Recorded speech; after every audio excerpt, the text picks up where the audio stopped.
हंदक्ति मणिपुर की थोइबो थोगो वाथुकसिंगसि उरबकान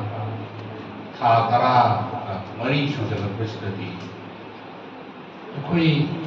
ngangariba saknariba mayamse tasanurba tungda koi rati kausariba akoi dagi prajana hingin hena singye se sigi wakalon se politician se the bonding oi program abai da thil ta bai adui madakta akoi maseng ngangariba saknariba mayamse relief camp ta leiraga था तारा मरी मुक अवाब खांगनाई ब मियोई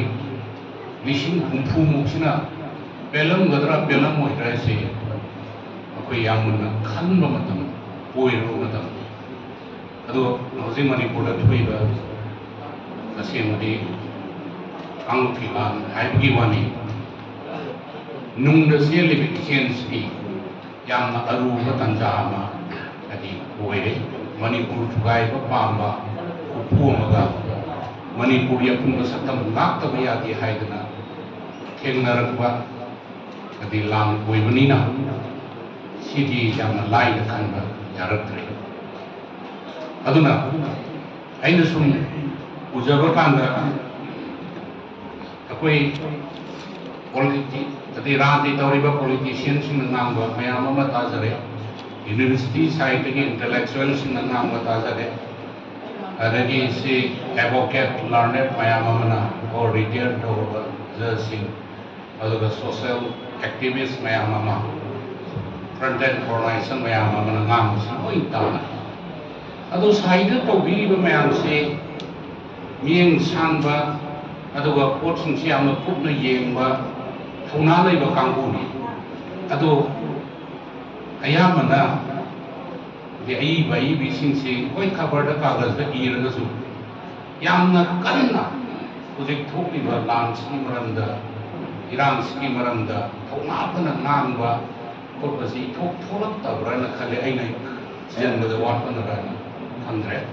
अदो उजिक थोलक मतम moire आइना सरकार दा बिलम खतौनी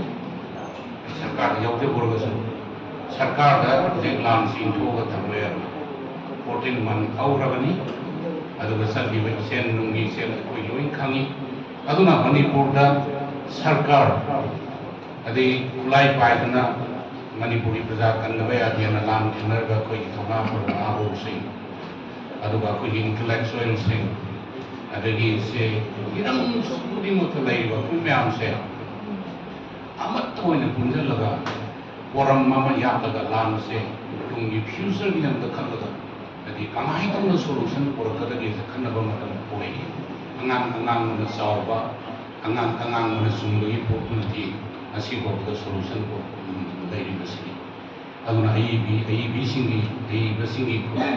साइकिल को थोपिरगा यामना फोर्सफुल होइबा मयाम नि चक्कबे याबा ओपिनियन सिंग